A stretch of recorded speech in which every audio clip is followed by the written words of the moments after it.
కావలి RDO కార్యాలయంలో 76వ గణతంత్ర దినోత్సవ వేడుకల్లో పాల్గొన్నారు ఎమ్మెల్యే దగ్గుమాటి వెంకట కృష్ణారెడ్డి.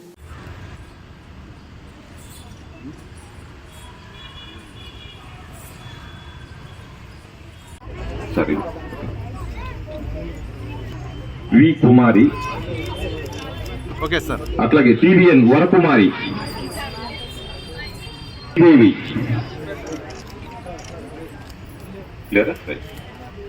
78 మంది లబ్ధిదారులను గుర్తించి వారికి 3,373 ఎకరముల విస్తీర్ణం.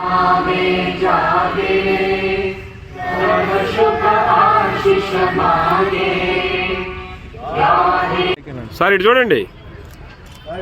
షేక్ నాయక్ ఆఫీస్ సబార్డినేట్,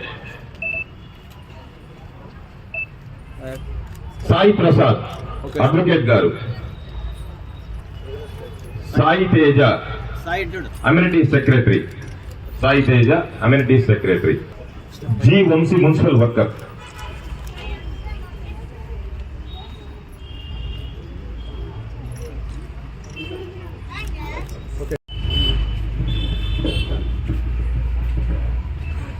ప్రియమైన సోదరిమణులారా,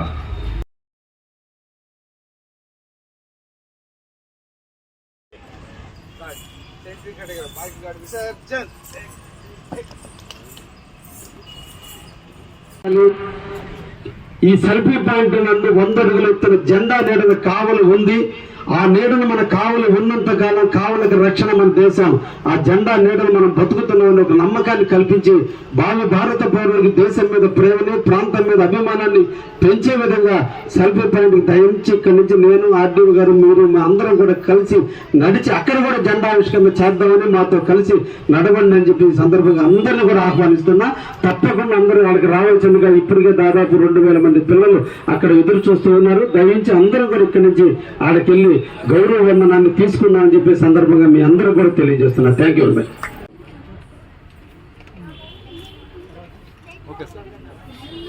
దినోత్సవ కార్యక్రమాన్ని గురించి మన రెవెన్యూ రషీద్ గారు వారి మన డివిజన్లో ఏదంటే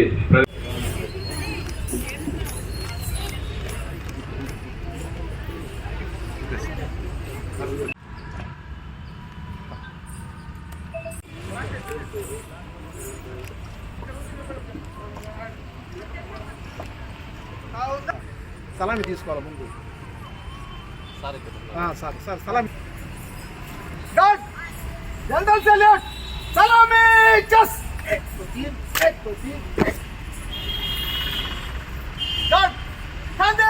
జస్.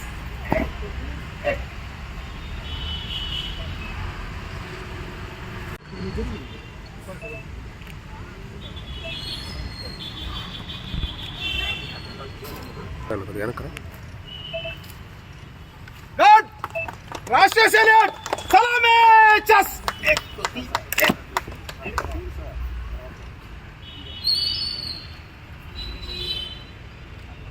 జనగణ మన అధినాయక జయ హే భారత భాగ్య విధాత, జయ హే జయ జయ జయ జయ హే.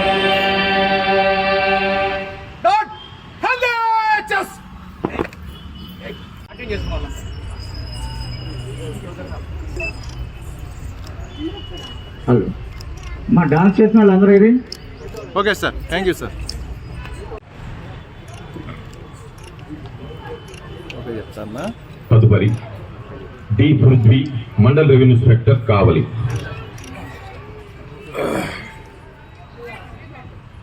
D Leela Suji junior assistant tahsildar office Kavali. Okay sir.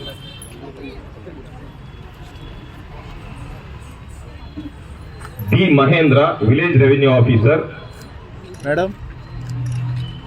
Okay sir. D Mahendra village revenue officer. G Malkondaiah VRA Kaval town. Okay sir. Okay sir.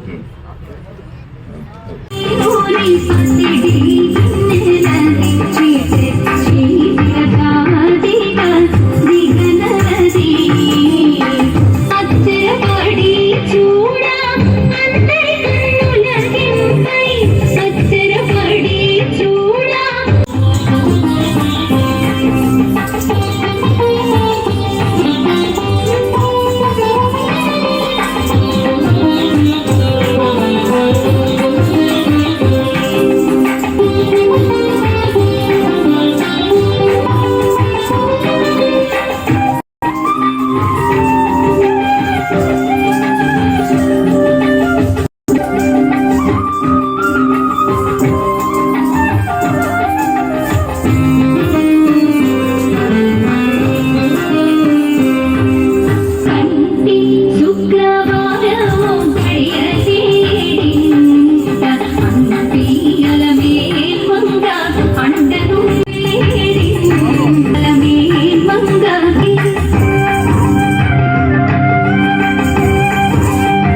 गणाध्यक्षाय धीमहि गुणशरीराय गुणमण्डिताय गुणेशानाय धीमहि ప్లాంట్ ఎప్పుడు కూడా నిర్వీర్యమైపోయింది, దానికి కూడా నిధులు వెచ్చించడం జరిగింది. అతి తొందరలోనే సివరేజ్ ప్లాంట్ కూడా పూర్తయ్యి ప్రజలకు అందుబాటులో వస్తుందని కూడా ఈ సందర్భంగా తెలియజేస్తూ, ఈ కావలి మనది, ఈ పట్టణం మనది, మన వయసులు అయిపోయినా మన భారత పౌరులైన మన బిడ్డల భవిష్యత్తు కోసం మనందరం కూడా కలిసికట్టి కావలిలో ట్రాఫిక్ ను క్రమబద్ధీకరించుకుంటూ ఈ కావలిని అభివృద్ధి పరిధి చేసుకుంటే ఈ కావలి కనకపట్నం దిశగా అడుగులు వేస్తుందని కూడా ఈ సందర్భంగా అందరికీ కూడా తెలియజేస్తున్నా.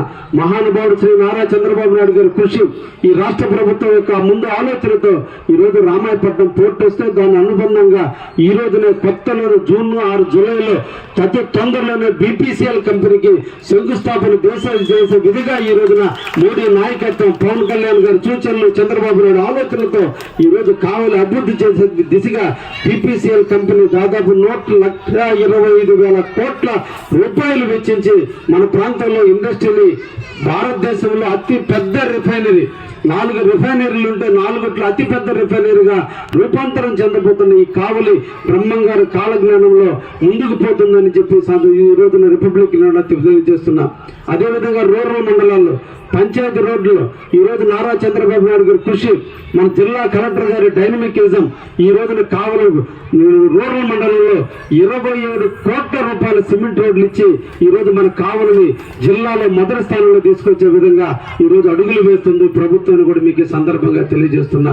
రూరల్ సెక్టార్ లో ఎక్కడైతే డ్రింకింగ్ వాటర్ లేక ప్రజలు ఇనుమటిస్తున్నారో జలజీవన్ మిషన్ కింద ప్రతి ఇంట ట్యాప్ ఇచ్చే కార్యక్రమానికి 2 సంవత్సరాలు ప్లాన్ పెట్టుకున్నా.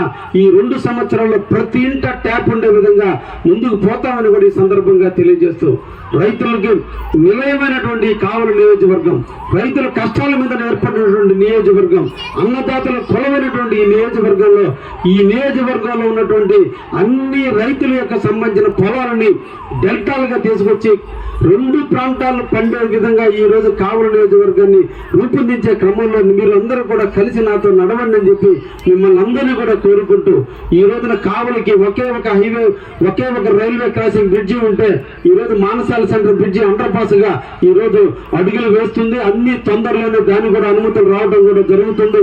అదే విధంగా ఈ రోజు ఫైర్ ఆఫీస్ రోడ్డు దగ్గర బురంగుంట గేటు ఇబ్బంది పడుతుంటే దాన్ని ఫైర్ ఆఫీస్ రోడ్డుకి ఎదురుగా కూడా ఫ్లైఓవర్ కూడా మంజూరు చేయించి ప్రారంభించాం. అతి తొందరలోనే శాంక్షన్ అయ్యే డిపిఆర్లు, అతి తొందరలోనే టెండర్లు కూడా రాబోతుందని కూడా మీకు తెలియజేస్తున్నా. ఇందిరమ్మ కాలనీ 2008లో ఏర్పాటు చేస్తే ఈరోజు పేద బడుగు బలహీన వర్గాలు నివసించే ప్రాంతానికి రహదారులు లేకపోతే మా ఇంటి దగ్గరనే నేనే త్యాగం చేసి, నా ఇంటికి ట్రాఫిక్ వచ్చినా పర్లేదు, ఇబ్బందులు వచ్చినా పర్లేదు, అక్కడ ఒక అండర్ పాస్ శాంక్షన్ చేసి ఈరోజు అండర్ పాస్ శరవేగంగా జరుగుతుంది. అన్ని కూడా రేపు కలెక్టర్ గారు వచ్చినప్పుడు ఆ రహదారిని కూడా చూపించి కొద్దిగా ల్యాండ్ అక్విజిషన్ ఉంది, అది కానీ పూర్తయితే ఇందిరమ్మ కాలనీ కానీ వెంకటరావు నగర్ కానీ అన్నిటిని అనుసంధానం చేస్తూ ఒక రింగ్ రోడ్డు లాగా దాన్ని కూడా ఏర్పాటు చేయడం కూడా జరగబోతుందనే విషయాన్ని కూడా ఈరోజు రిపబ్లిక్ నాడు కావలి అభివృద్ధిలో భాగంగా మీకు తెలియజేస్తున్నాం. అదేవిధంగా కావలికి ఈరోజు నేషనల్ హైవే మోడీ గారి నాయకత్వంలో దొత్తలూరు దగ్గర నుంచి కావలి ముద్రపాడు వరకు నేషనల్ హైవేని తీసుకొస్తే ఇప్పుడు కూడా ఇంత కావలి అభివృద్ధి చెందుతున్నా ఇప్పుడు కూడా మనకి ట్రంక్ రోడ్డులో నుంచి లారీలు పోయే దుస్థిత పరిస్థితి ఉంటే ఈ రోజున నేను కానీ వేమిరెడ్డి ప్రభాకర్ రెడ్డి గారు ఇద్దరు కూడా అనుకుని కావలికి ఒక బైపాస్ తీసుకొచ్చి రావాలన్న ఆలోచనతో ఈ రోజున వెంగళరావు పైపక్కన తీసుకొచ్చి ముసునూరు దగ్గర కలిపే విధంగా జగనన్న కాలనీలో ముందే విధంగా తీసుకొచ్చి ముసునూరు దగ్గర కలిపే విధంగా కూడా ఈ రోజున బైపాస్ రోడ్డు కూడా మంజూరు చేసేదానికి గడ్కరీ గారికి నివేదికలు పంపడం జరిగింది. ఆయన కూడా టెంటేటివ్గా దానికి డిపిఆర్లు తయారు చేయమని ప్రభుత్వానికి నివేదికలు ఇవ్వడం జరిగింది. అతి తొందరలో కూడా ఈ రోజున బైపాస్ కూడా మన కావలికి రాబోతుందని, ప్రజలకు కష్టాలు ట్రాఫిక్ కష్టాలు కూడా తీరబోతున్నాయనే విషయాన్ని కూడా మీ అందరికి కూడా తెలియజేస్తూ ఈ కావలి ఇంకా అభివృద్ధి చేసుకునే దాంట్లో ఈ రోజు ఎయిర్పోర్ట్ వస్తుంది, పెద్ద ఎయిర్పోర్ట్ వస్తుంది. మెడ్రాస్లో దిగిన ఫ్లైట్లు, బెంగళూరులో దిగిన ఫ్లైట్లు రిపేర్ చేసుకోవాలంటే అన్ని కూడా దామారం ఎయిర్పోర్ట్కి వచ్చి ఇక్కడ రిపేర్ 10 రోజులైనా 15 రోజులైనా ఇక్కడే ఉండి ఇక్కడ రిపేర్ చేసుకునే విధంగా international cargo Ramayapatnam Krishnapatnam port ఉంటే ఈ పోర్టుకు అనుసంధానంగా ఉండి ఫ్లైట్ ద్వారా ట్రాన్స్పోర్ట్ చేసేటువంటి వాటికి కార్గో పోర్టు కూడా ఇక్కడ పెట్టే విధంగా డొమెస్టిక్ పరంగా ఒక మంచి పోర్టు ఈ రోజు రాబోతుంది. దానికి సంబంధించి 750 ఎకరాల దాకా ఈ రోజు ల్యాండ్ అక్విజిషన్ చేసి ఈ రోజు పోర్టుకి హ్యాండ్ ఓవర్ చేయడం జరిగింది. ఇంకా ఒక 700 ఎకరాలు ల్యాండ్ అక్విజిషన్ చేయాల్సిన అవసరం ఉంది. ఈ రోజు గౌరవనీయులైనటువంటి ఆర్డీఓ గారి నాయకత్వంలో ఈ రోజు అవన్నీ కూడా తయారు చేయడం కూడా జరుగుతుంది. తగుల్లోని ల్యాండ్ అక్విజిషన్ పూర్తయి అన్ని అనుకూలిస్తే 2029 ఎన్నికల నాటికి శ్రీ నారా చంద్రబాబు నాయుడు ముఖ్యమంత్రిగా ఆ ఎయిర్పోర్ట్ లో దిగే పరిస్థితి కూడా రాబోతుందనే విషయాన్ని కూడా మీకు అందరూ కూడా తెలియజేస్తున్నా. తెలియజేస్తున్నా ఈ కావలి అభివృద్ధి ప్రదాత శ్రీ నారా చంద్రబాబు నాయుడు. ఈ కావలి అభివృద్ధి కోసం నిరంతరం కృషి చేసే వ్యక్తి శ్రీ నారా చంద్రబాబు నాయుడు గారు. ఆయన ఆలోచనలు, ఆయన సూచనలతో ఒక పక్క ఎయిర్పోర్టు, ఇంకొక పక్క రామాయపట్నం పోర్టు, ఒక పక్క జుబల్దిని పోర్టు, ఒక పక్క నేషనల్ హైవే అన్ని కలగలిపితే ఈ రోజు బీపీసీఎల్ మనకి ఇచ్చినటువంటి కానుక 1,25,000 ఉద్యోగాలు. ఈ రోజు ఇండోసెల్ కంపెనీ ద్వారా 24,000 ఉద్యోగాలు, ఇంకా కూడా 2-3 కంపెనీలు రాబోతున్నాయి, జేఎస్డబ్ల్యూ కూడా రాబోతుంది.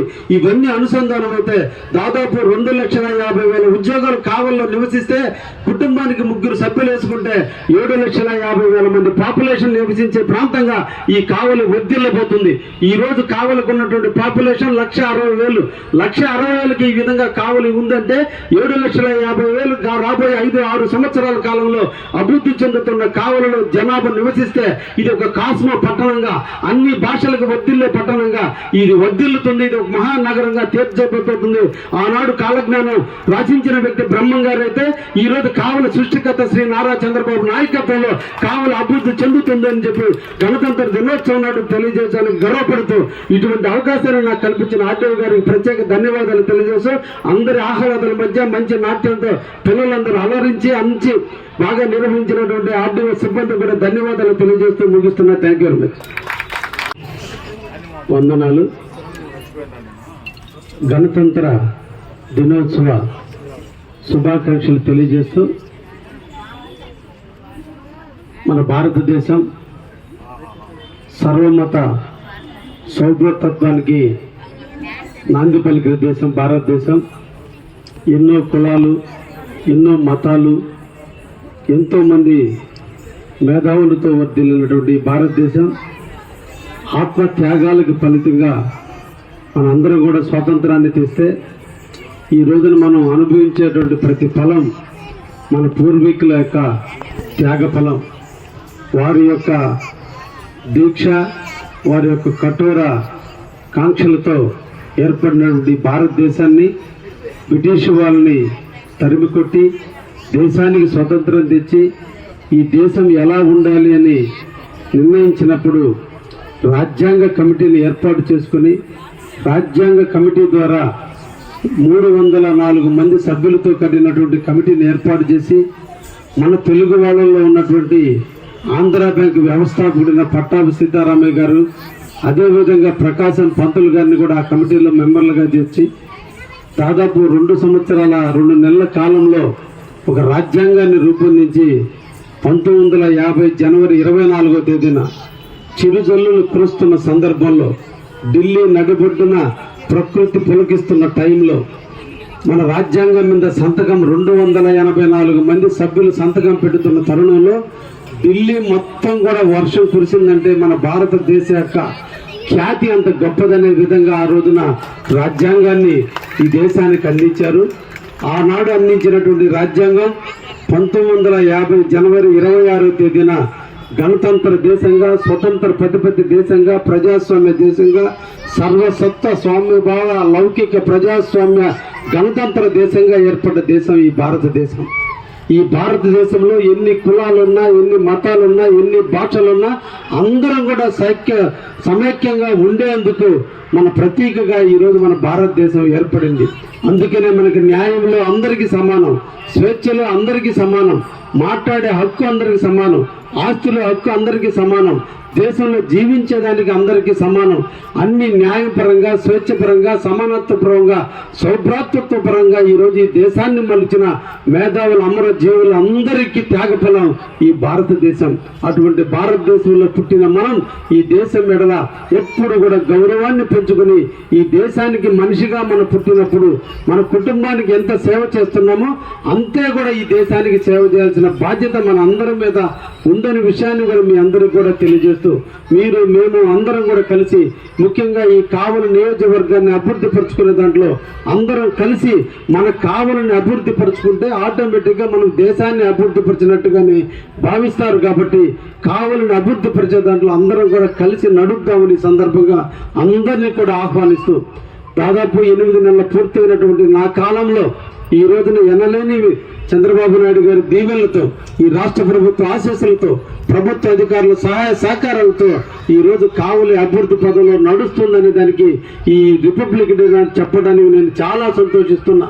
ఈ రోజు మున్సిపల్ పరంగా మున్సిపాలిటీ గత 5 సంవత్సరాలుగా ఎలక్షన్లు జరగక నిర్వీర్యమైపోయి మున్సిపల్ వ్యవస్థ అస్తవ్యస్తంగా ఉంటే ఈ రోజు శ్రీ నారా చంద్రబాబు నాయుడు గారు ముఖ్యమంత్రి అయిన తర్వాత ఇప్పటికి దాదాపు 16